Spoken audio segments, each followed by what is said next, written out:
Okay, so our topic for today is electromagnetic induction and Faraday's law. Now, a word that you'll sometimes hear here is the electromotive force, or the EMF. That really is just another word that means voltage. Okay, so voltage and squiggly E have the same thing, and we can use those symbols interchangeably. And that's helpful because sometimes you've got voltage and V in the same relationship, and it just makes it easier to tell them apart.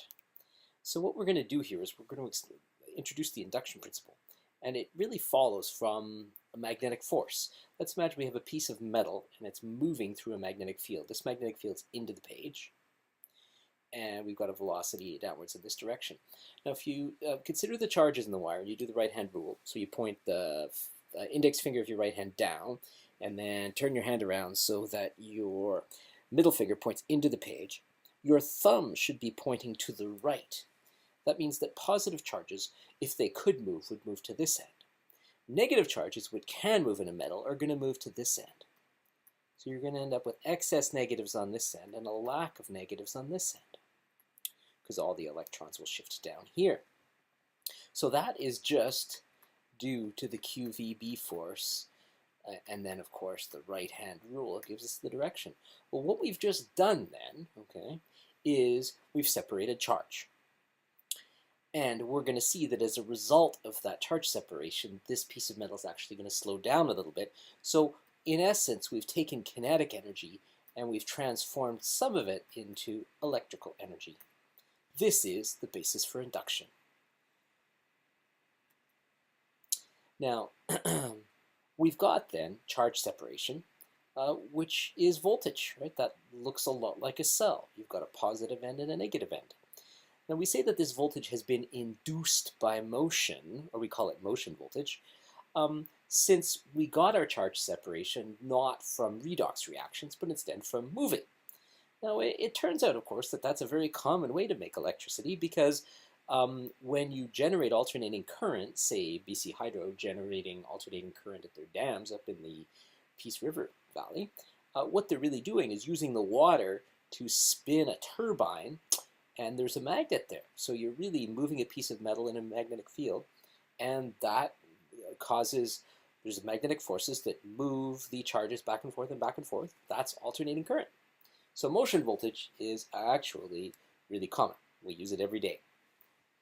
And we now can say that that motion voltage comes from the magnetic force QVB. And what we're interested in here today is how much motion voltage do we get? Well, a little derivation.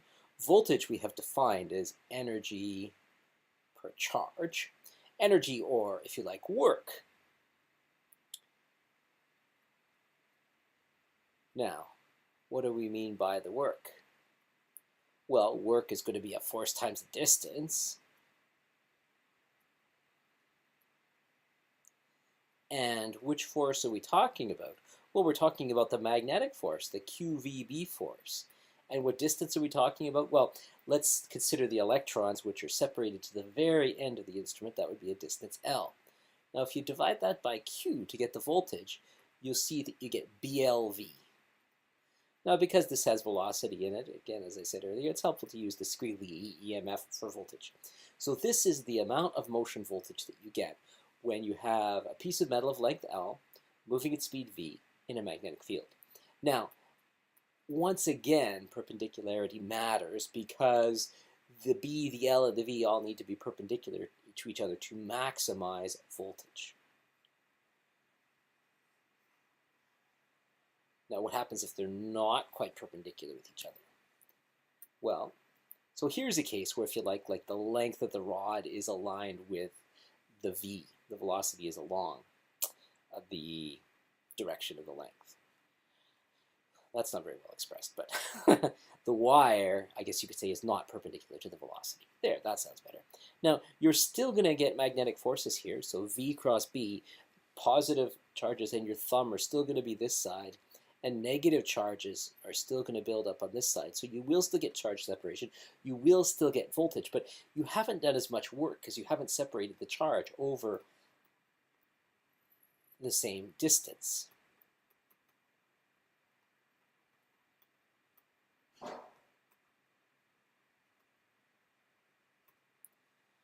since less distance and therefore less work is done. Okay, so once again, perpendicularity matters. A couple of really simple examples. So here we've got a magnetic field down the page, and this velocity is indicated as going into the page. So if we do the right-hand rule, index finger into the page, middle finger pointing down, your thumb should point to the left, indicating this side will be the positive end, this side will be the negative end. So what really happens is the electrons move down to the right end of the wire. And the amount of voltage we've seen is just BLV. So it's 1.25 Teslas, it's 0.8 meters, and it's 5.25 meters per second. That's the amount here. With an airplane, say flying through the Earth's magnetic field, so with the magnetic field into the page, if you do the right-hand rule, index finger into the direction of the 320 meters per second, middle finger into the page, your thumb should point up the page so that this end of the wing would be positive and this wingtip will be negative. Now, the magnetic field is given, it's 0.008 Teslas. The appropriate length is the one that's perpendicular to the velocity. That's going to be 60 meters. And then this is multiplied by the speed, which is 320 meters per second. And that works out to 153.6 volts of potential difference across the wings of the plane. Now, if we take this piece of metal and we attach it to a conducting rail, or if there's a path for current to flow, then with the magnetic field out of the page here, we could do the right-hand rule, velocity to the right, magnetic field out of the page, positive, this end should be positive, because the electrons will move up here. Now really, that is going to act just then like a cell, because you've got a buildup, say, of negative charges here. They will repel the negative charges in the wire and push negatives that way. So you'll get current flow here. There will be a current that flows through these conducting rails and around through the strip, just as if it was a cell. All right? So with that current flow like that, then the current's going to continue to flow through the strip, and that's going to give us a magnetic force. So with the current like this in the magnetic field out of the page, there's an LIB force on the strip. Now, if you do the right-hand rule for that, your index finger goes in the direction of current, your middle finger's in the direction of the field, which is out of the page, you should be able to show that that LIB force is in this direction here. This is what we call magnetic braking. Okay, if you have a piece of metal moving through a magnetic field, it will become polarized. There'll be a voltage there. And as a result of that, if there's any way for current to flow, you will get a force that tends to slow it down. This is also called regenerative braking, because in slowing down, you make electricity, and that electricity can be stored and sent back to the battery. And of course, this is exactly what electric cars will use, right? They'll use their brakes to generate voltage that's used to charge up their battery. So rather than just letting the kinetic energy of the car get converted to heat in the brakes, you convert some of it to electricity. And you can recover, perhaps up to a quarter of the kinetic energy of the car in electricity and send that back to the battery. That's very useful. So here we've got a little moving strip, and we're asked for the motion, voltage, current, and magnetic force.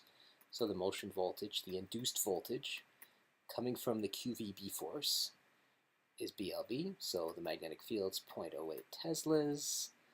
The length is 12 centimeters long, and it's moving at 4.7 meters per second. So the induced voltage is 0.0451 volts. Now, with the magnetic field out of the page, the right-hand rule again says that this polarity, this will be the positive end, this will be the negative end. So current comes out of the positive terminal of the cell through the resistor and around into the negative. Well, we'll find that current just using Ohm's law. because that moving metal strip is exactly like a battery, and we're told there's a tiny resistance there of 0.025 ohms. So we will get 1.80 amps. And then we've got 1.8 amps moving through that metal strip, and the magnetic field's out of the page. So I'm going to draw it again there quickly. And if you do the LIB force, you again find that it's opposite to the direction of the velocity. It's going to be slowing this strip down. And again, we're converting kinetic energy to electrical energy, so we expect it to be slowing down because we're losing kinetic energy after all. And putting in Li and B, we get a braking force of 0.017 newtons.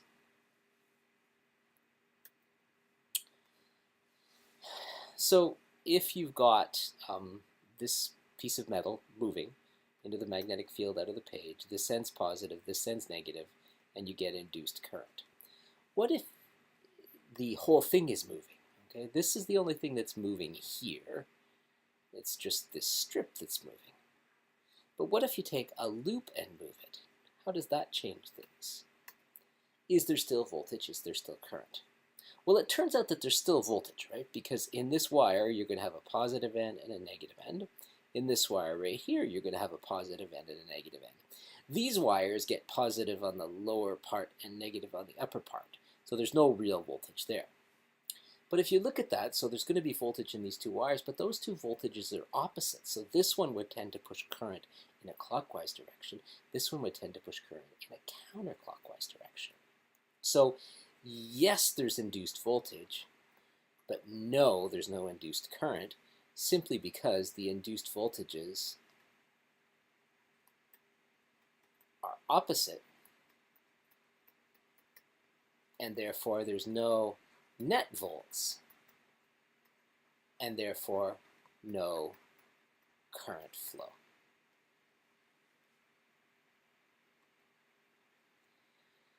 Now, we're going to go back to a variation of this problem, or we're going to look at a variation of this problem now, where there's actually a supply of electrical energy here. There's a supply voltage, if you like.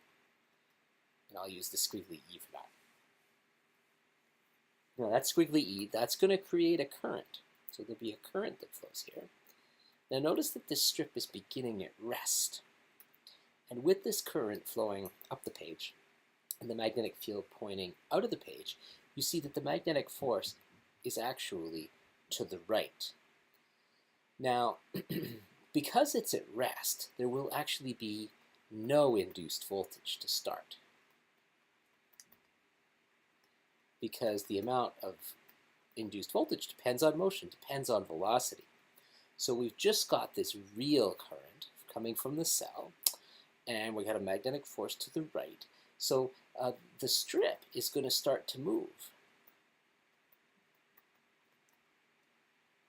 So I should add a word here. There's no motion voltage initially because we're at rest. But as soon as the strip starts to move, due to the magnetic force going faster and faster and faster, now we have induced voltage. Now we have voltage induced by motion. So we're using our electricity to make something move. So it's sort of the opposite of what we were saying earlier, right? Here there's a conversion from electrical energy to kinetic energy. Okay, so as this thing picks up speed then, what happens? Well, now you get induction. And look at the polarity of the induction. The magnetic field's out of the page, so you could do your right-hand rule, show that this end's positive, this end's negative. Notice that that's opposite to the cell. So as it speeds up, we get induced voltage that's greater than 0. Now, because that is opposite to the cell,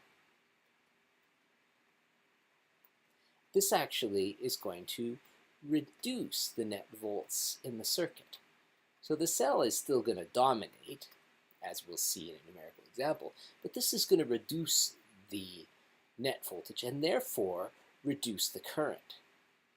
And if there's less current, there'll be less magnetic force on the strip. So the speed of the strip will still increase, but at a lesser rate.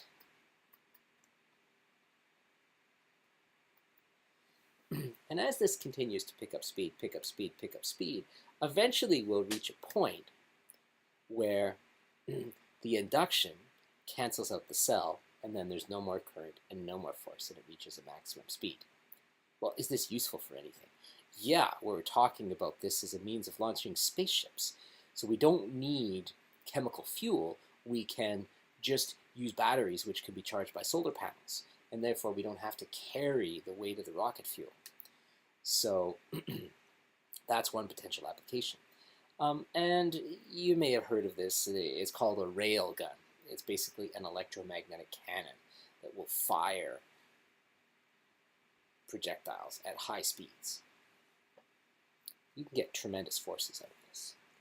So as we said, as the strip continues to speed up, eventually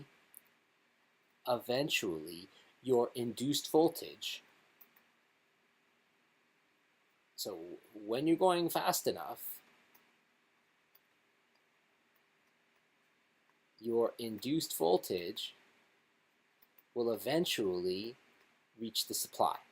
Now the induced voltage is BLV, and this is whatever it's given, right? Whatever power supply you put on there. So the maximum speed that you can reach is determined by how much supply voltage you have and how strong the magnetic field is. So eventually you'll reach a point where the strip will just move at that steady, constant maximum speed, because we've got balanced forces at that maximum velocity point. So we just solved this problem because we said that the induction, BLV, will equal this voltage, and I've got to make V look different from V here, so that the maximum speed is this cell voltage divided by BL, or I can use the squiggly E there, because that's another symbol for voltage. And then, oh, here's a numerical example. So this is just showing it starting from rest. So at rest, so we want to find the induced voltage. That's BLV. We want to find, oh my goodness, that is such a mess. Let's try that again. So, okay, so we want to find the induced, and that's going to be V supply minus the induced EMF. We want to find the current. That'll be the net volts over the resistance. And then lastly, we want the magnetic force on the strip. That's the F equals LIB force. All right, so that's our game plan here. So in this picture, the velocity is 0. So the induced voltage is just 0. So the net volts is 320 minus 0. The current is that 320 volts over 8.5 ohms.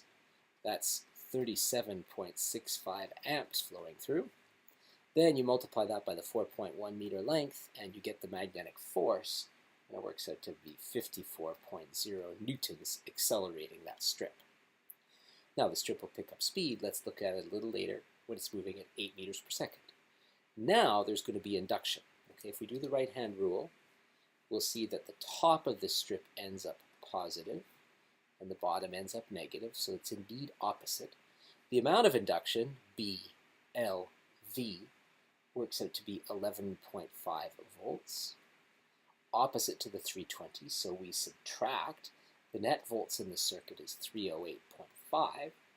With less volts, there's less current, 36.3 amps. With less current, there's less force, 52.1 newtons, LIB. So we still have a force, we're still accelerating, it's just not as much. And this thing will continue to pick up speed more and more and more until the induced voltage cancels the cell voltage. All right, so that's a railgun, or what it really is a linear motor. The motor is just a device that takes electricity and converts it to kinetic energy, converts it to motion. This one, the motion is in a straight line. In a standard electric motor, the motion will be spinning. So here's your electricity. Your electricity flows through brush contacts into this loop of wire here and then comes out the other side.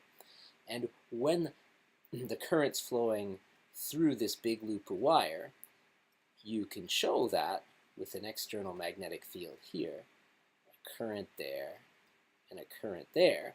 If you do your right-hand rule, you'll see that there's a force on this end here that's into the page, with I going to the right and B down the page. Then on the lower part of the coil, with I going to the left and B down the page, there's a magnetic force that's out of the page. So you could see pushing on this coil into the page on this side, out of the page on this side, there's a magnetic force there that's going to tend to make it rotate. Now, as soon as it starts to rotate, then there's going to be induced voltage. Now with motors, we have some special vocabulary. We call that induced voltage back EMF.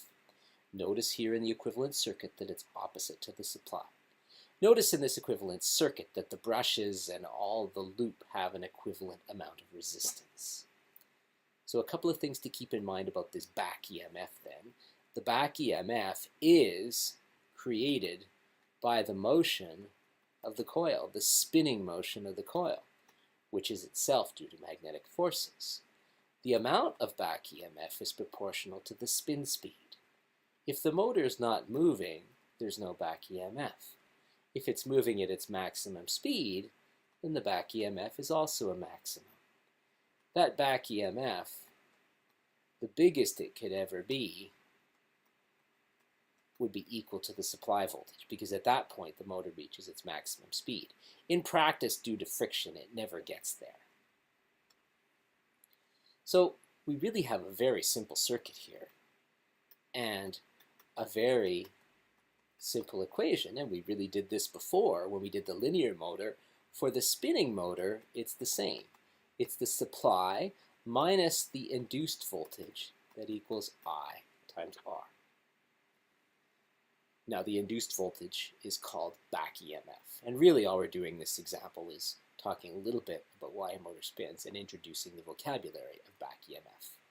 Okay, so V supply minus V back is IR. So that's the motor equation. Very simple example. So you connect a motor up to a 100-volt supply, and then a motor is equivalent to a bit of resistance and then a bit of back EMF. So that's the supply. This is the resistance of the armature, and then this is the back EMF. Now, we're told that initially the motor's at rest and the current is 5 amps. Now we know that at rest means there's no back EMF. So what we can say then, first of all, we know the supply is 100 volts here. Net volts then equals IR. This is 100. When it's at rest, there's no back EMF. If this is 5 amps, then you can solve for the resistance in the armature and see that it's 20 amps. So when it's at rest, the induced voltage is 0. Later on, it's reaching its maximum speed, so that's case 2. It's operating now. And the back EMF has reached 20 volts because now it's moving, of course. So what's going to happen is, with a 100-volt supply and 20 volts of back EMF, the current is going to be different now. It's still the same wire, so it's still got the same resistance. You see that the current has actually dropped now. And so the maximum current for a motor is when it's at rest, which is why you'll sometimes have capacitors built into motor circuits just to provide all the current that a motor needs when it's starting up. It's also why if you take an electric motor and put too much of a load on it so it doesn't rotate, if it's not rotating, you're getting a bigger current through it. It tends to make the motor windings heat up, and it can actually cause a fire. It'll burn out your motor. All right, so now we're going to derive something known as Faraday's Law, which is the general principle of induction. Just let's pause here for a moment. Okay, so we've seen that you can create voltage by moving a piece of metal through a magnetic field. Okay, so any motion of the metal into the magnetic field creates voltage. And these are some examples that are in the text and some demonstrations. Now, there are cases, however, where you can get induced current and voltage without moving anything. Imagine a wire loop here right next to a circuit, and imagine that this voltage is adjusted. Now what you find is when you adjust the voltage, you adjust the current. When you adjust this current, you're getting a changing magnetic field everywhere here. That changing magnetic field creates induction, creates current in this wire loop. So a changing magnetic field also leads to induction. So up here we can say, oops, not way back there, just up here, we can say that motion leads to induction. And now we're realizing that there's cases not where you have motion, but instead a changing magnetic field, and that also leads to induction. Now, in some ways, when you have motion, you're really changing the magnetic field. For instance, taking this coil and moving it closer to the magnet. Well, as that loop gets closer to the magnetic field is getting bigger. And so that's the reason why we have induction here.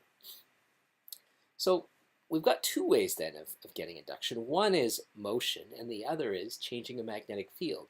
We'd like to put those together into a general law of induction. In order to do that, we realize that when we're moving something, that in all cases, the motion of this piece of metal really is creating a change in area. Now what we mean by area is a little different in each problem. For instance, this moving strip of metal, you can say as it moves, it cuts out an area behind it. Okay? So this is a change in the area that's being swept out or traversed by that piece of metal. In this case, when you take a loop that's not in the field and suddenly stick it in the field, there's a change of the area that's in the field. So the loop area didn't change itself, but the amount of area that was in the field did change. If you take this loop and squish it, well then clearly there's just a change in area, and that's obvious. This one's a bit more subtle. If you're taking this coil and just spinning it, then you're going from a situation where there's magnetic field cutting through the loop to a situation where there's no magnetic field cutting through the loop.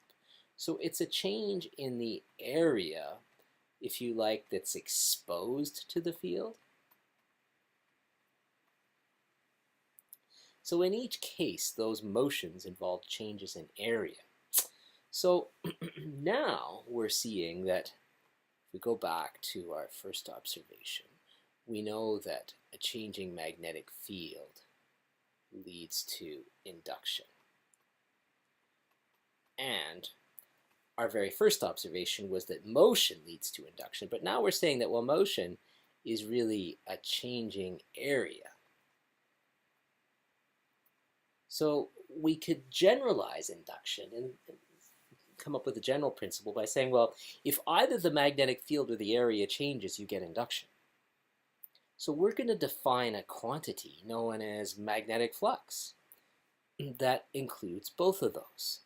Now, this is going to look familiar. We're going to add up over a surface the magnetic field dotted with a little outwards pointing bit of area. Now, in virtually all cases, the magnetic field will be perpendicular to the area, so you can drop the vector signs in the dot product. In virtually all cases, the magnetic field will be constant everywhere on the area, so it will come out of the integral, and then you'll add up the little bit of area, and you will get B times A for a symmetric surface. Okay, if you pick the right surface, then the magnetic flux will just be field times area.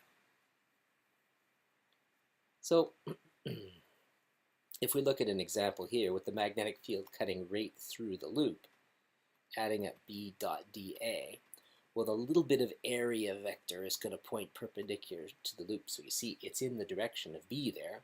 So we can drop the vector signs. The magnetic field is nice and constant, so it comes out. and then you just end up with field times area. Here, with the loop sort of turned on its side, now these two things are perpendicular to each other. So the dot product of those two vectors is actually 0. There's no flux through that loop because the field doesn't cut through it at all. Here, with a little dA vector like this, we see there's actually an angle between the two of them. So B dot dA actually is a cos theta component with a little bit of area. So this works out to BA cosine theta. Now, most of the time, in fact, all of the time, we're just either going to be dealing with this case where there is flux and this case where there's no flux. So make sure you can tell the difference between those two. Now, why are we doing this? Why did we define flux? Well, because flux, and we're going to use, again, the letter phi for flux, it's field times area. And we said earlier that if either of those changes, you get induction. So if there's a change in flux, then you'll get induced voltage. Now, the quicker that change in flux happens, the more voltage you get. And if you happen to have several loops, they'll each experience the same flux change, and therefore each contribute to the total voltage in direct proportion. So this is probably the way that you've seen the law written before. Of course, we're going to go to the limit of very small times, and we're going to say the rate of change of flux is proportional to the voltage that you get. And again, the number of loops matters. This is Faraday's law, where this is our definition of magnetic flux. So this is the physics 12 version when everything's changing at a constant rate.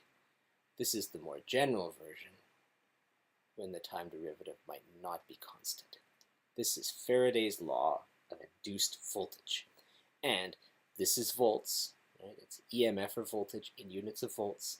This is flux. Now, if we look at the units of flux, it's a field times an area. It's a Tesla meter squared. And I think I may have defined the units back here. Yes, a Tesla meter squared is called a Weber, a Weber, because it's German, WB. So in our example here, this simple physics 12 example, we want to find the flux here at the beginning. Okay, so you see we've got a loop. It's in a magnetic field. The magnetic field is into the page. And then the magnetic field changes in a certain amount of time, and we just want to know how much induction. So first find the flux here at the beginning. So flux is add up everywhere over the surface of this loop, the magnetic field times the small bit of area. Now we'll let the little area vector also point into the page, so they're parallel to each other. So we can drop the vector sign. The magnetic field's constant over that loop. And adding up dA just gives you the area. Now, so it'll be B times A at the beginning and at the end. Okay, so for the initial flux, I don't quite have enough room there, so I'm going to do it over here. It'll be 7.8 Teslas times the area, which is, oh, I suppose I should, let me write a formula there. No, I've got it here. Let me just add to that one little bit though, okay? Because the area in this case is pi r squared. It's the area of the circle. So now when I come back up here and say it's pi times 0.1 meters squared, that'll look a little better. And so that works out to 0.245 Webers of flux. At the end, the magnetic field is dropped down to 0.75 Teslas. It's still the same area, and now you get 0.0236 Webers of magnetic flux. So the change in flux then is just the difference between those two. Now it's decreased, but we'll talk about decreases versus increases a little later. And then, according to Faraday's law, the amount of induced voltage you get is proportional to the rate of change of flux. It looks like everything's changing at a nice steady rate here, so we'll just do delta flux over delta time. And so we've got 8 loops of wire there, that's N. Our flux change is 0.221 Webers, and that happens is 0.025 seconds. So we're going to get from this magnetic field change 70.86 volts of induction. Now really what was happening there is the magnetic field was changing and the area was staying the same.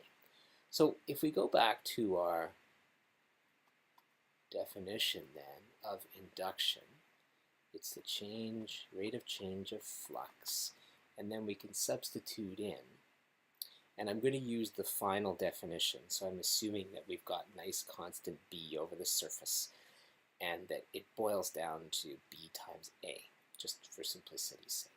So this is going to be the ddt of B times A. Now the point I'm making is the area didn't change here, so it's just a constant.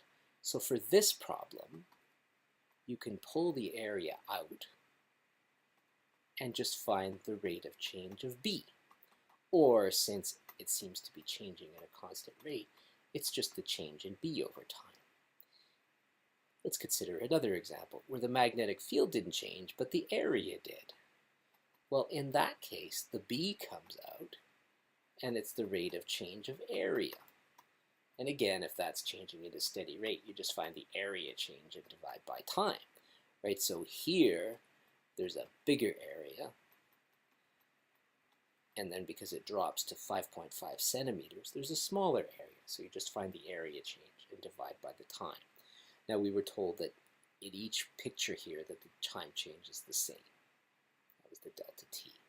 And we were given the n in each case. So you could compute these, but I'm just going to leave it here algebraic to convey the key concept. Now in this case, we're changing the orientation of the loop, not the magnetic field, not the area. But here we've spun the loop so that its surface is perpendicular to the field. Now, in this case, we're going to go back to the general definition, because in this case, the final flux is 0 because there's no field cutting through there. And so the change in flux is just going to be BA initial value minus 0 value of flux at the end. And that's how we'll find the induced voltage there. An example worth mentioning with changing magnetic field is the case where the magnetic field changes direction from, say, into the page to out of the page. So we know that this is still going to be true. The area is constant, so it comes out. dB dt reduces to delta B over delta t, but if you go from 7.8 Teslas into the page to 5.4 out of the page, then your change in your vector quantity isn't actually 2.4, it's actually 13.2 because of the change in direction.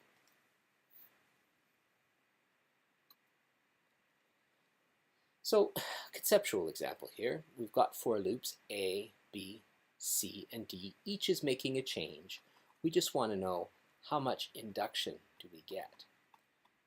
Well, induction is proportional to the rate of change of flux. It looks like everything's changing at a steady rate. So it's proportional to induced volts is proportional to the change in flux. Now in this case the magnetic field is staying the same, so that comes out. So what we're really looking at is, here's a proportionality symbol, what's the change in the area? Now here there's a big change in area because the loop was in the field and then it's out, so that's going to be the most voltage. Loop A is going to have the most voltage. Loop B, there's actually no change in the field because it was all in the field. It was all in the field. There's no change in area for loop B. So there's going to be 0 induction. This will be maximum. C, it looks like it changed, the area changed by about half. And then D, there's just a tiny area change there. So based on their induction, A should be most and B should be least. Now, we are trying to say that this is the general law of induction, but we have this lovely result here for motion voltage that looks fairly different. Well, a simple derivation to show that it really is the same thing. guess this is where I want to do that. Just let me make a bit more room here. Okay, so we're saying Faraday's law, n times the change in flux over time. Everything's changing at a steady rate, so I can change the d dt to a delta. Now, change in flux. Well, that's going to be the change in b times a. We'll pick a symmetric surface, so we can change the surface integral to b and a. B is a constant, so that just comes out. And now area, what area are we talking about? Well, we're talking about the area that this metal strip is sweeping out. And that's going to be distance x, which is changing, and a length L, which is constant. Okay, now there's just one loop here, so that's 1. L comes out of this because it's a constant, and then we have delta x over delta t, but delta x over delta t is precisely the speed this is going at. So you see that we've started with Faraday's law, and we recovered our previous expression that we liked so much for induced voltage. So that expression for BLV is going to work anytime you've got that sort of motion voltage, that piece of metal cutting through a magnetic field. Now, you can solve for it using Faraday's law, right? I don't know if this appears in your page or not. We've just shown that you can, but it's probably easier just to use BLV. And then you use Faraday's law when you've got those, coil, changing magnetic field, changing area sort of problems. Next and last, this is probably the longest video I've made in quite some time, Lenz's law. So in our statement of Faraday's law, we got n rate of change of flux. Sometimes you'll see a minus sign there. And you're getting to the point where that minus sign is going to have physical significance. But for now, all it really means is not that the voltage is negative, but something about direction. And that negative sign is really just telling us that something is opposite.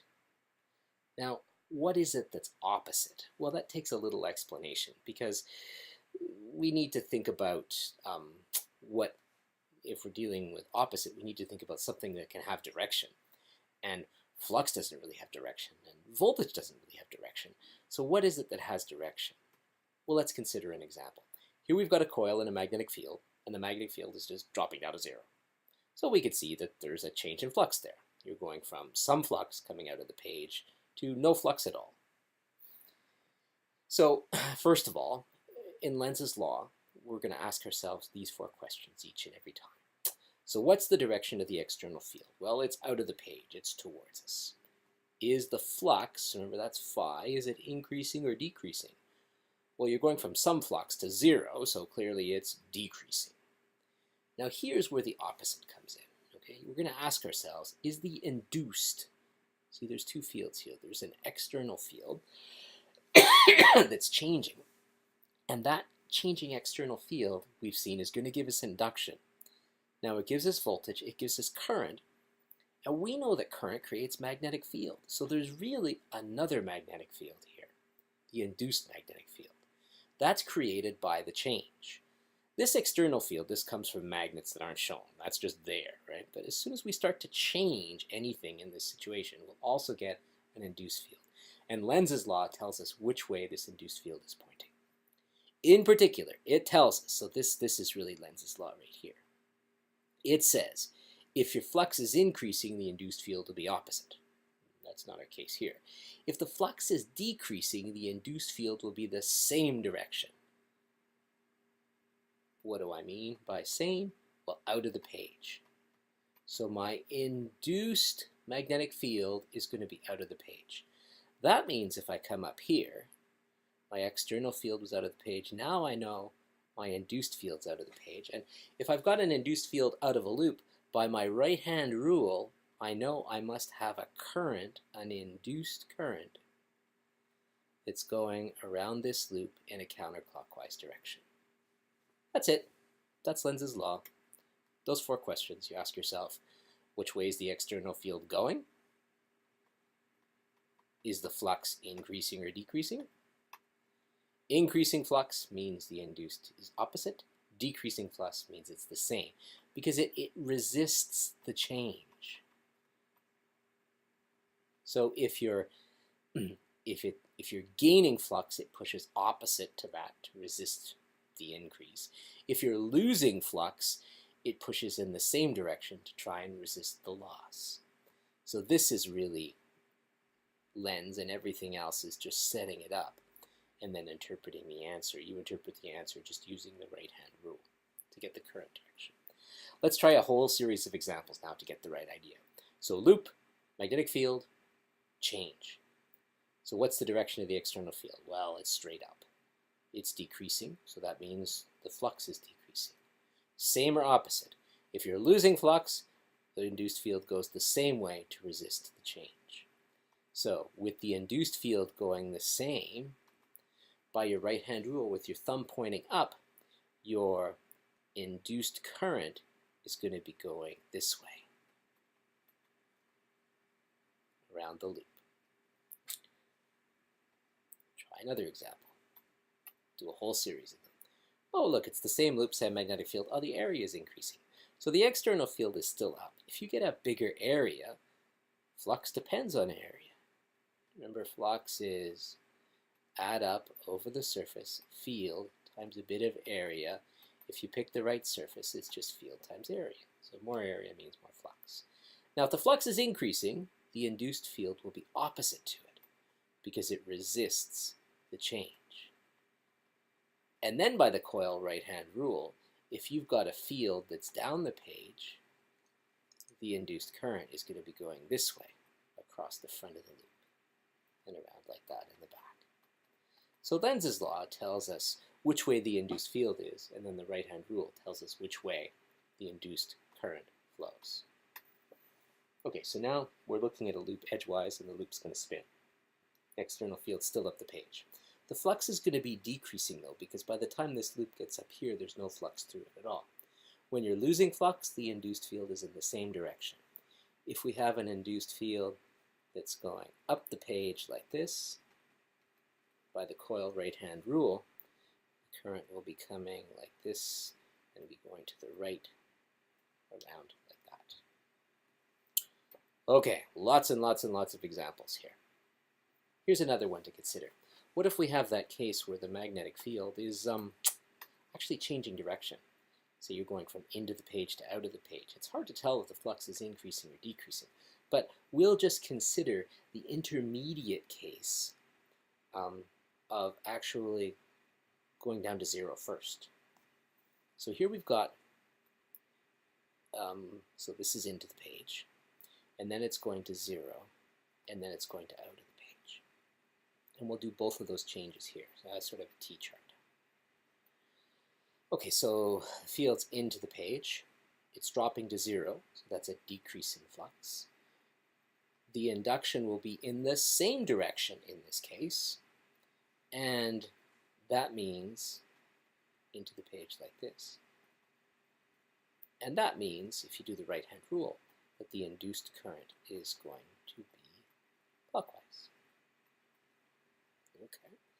So now, what happens is it increases from zero up to something out of the page. Well, the external field's out of the page. Because you're going from zero to something, that's an increase. The induction will oppose that increase. That means it's into the page. And same in this case means out of the page. And oh, look, it's the same. The induced current is still going to be flowing clockwise throughout this change.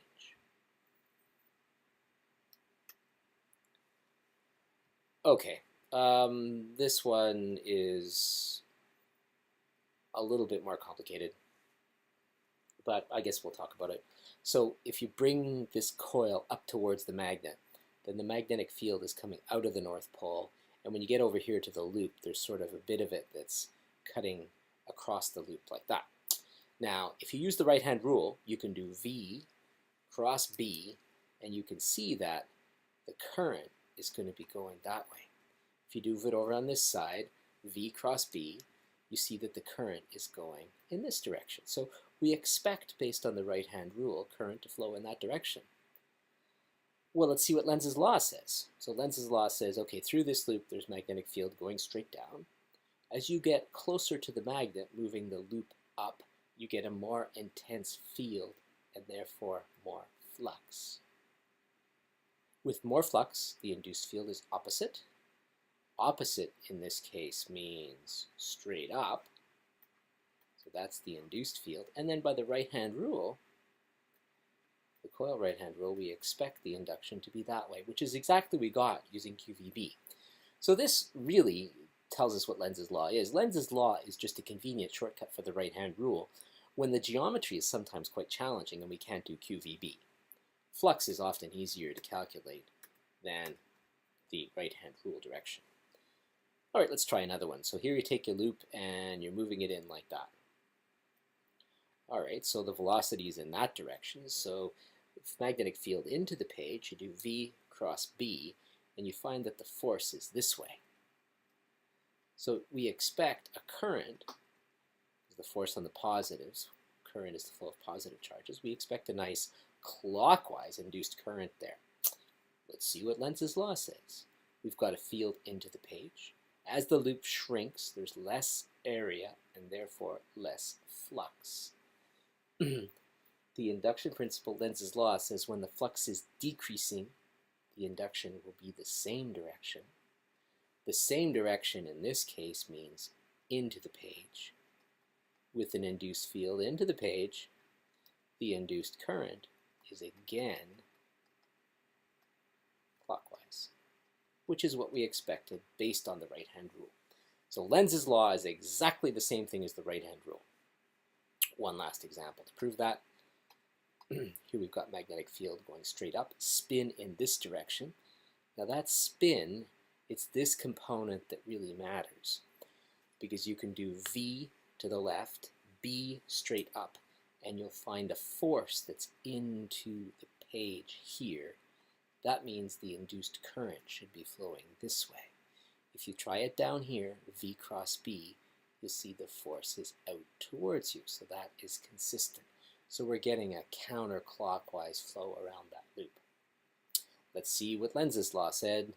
With B up the page, as the loop spins, you lose flux. Because remember, when it gets up to the top here, there's no flux at all through this loop. With a decrease in flux, the induction is the same direction. That's what Lenz's law tells us. So now, with the induced magnetic field straight up, if you do the right-hand rule, just the coil right-hand rule, you'll see the induced current goes that way. Now really, the opposite has to be, because if it wasn't opposite, if it was the same, then you'd violate the conservation of energy. Because if you made a change and the induced field were to be in the same direction, then that would give even more flux change, even more change, and even more voltage. And this is just a positive feedback loop.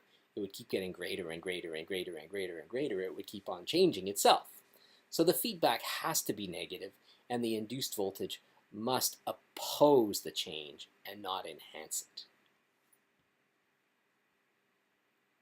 So let's put this together then. Oh no, another example of Lenz's law. This is just sort of a Lenz's law shortcut. So here we're going to take a magnet and move it in towards a coil.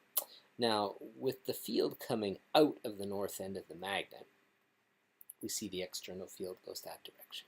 As the magnet's closer to the coil, the field is stronger as you get in closer to the magnet, so that's more flux. The induction principle, Lenz's law, tells us if the flux is increasing, the induced field resists that increase by being opposite. What does opposite mean in this case? It means this way. So the induced field is this way, the external field is that way.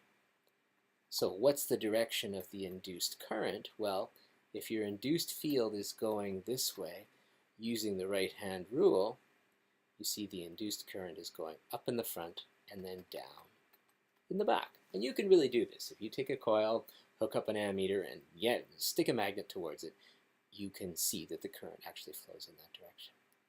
Now what we've really done there, if you think about it, is with the induced field coming out like this, we've created an induced north pole on this end. And here's our current flow. Now that induced north pole, you notice, is going to resist the inwards motion of the north pole. So we can think of it this way. we can say that the induction creates an induced pole that resists the motion. So if you were to try and move the North Pole away, well, what would resist the away motion of a North Pole is an induced south. And a magnetic south, at the south end of the coil, the field lines would flow in. And if the field lines are flowing in, then the current's going to be up in the back and down in the front. And that would be the direction of the induced current. So there's a number of Lenz's law shortcuts like this. And you don't have to talk about flux in this case if you use the shortcut. But of course you could talk about flux as we just showed back here, right? Doing it the flux way still works perfectly well. And that then is it for this rather long video presentation on induction, Faraday, and Lenz's law. Now, the most important problems in here are, first of all, the motion voltage,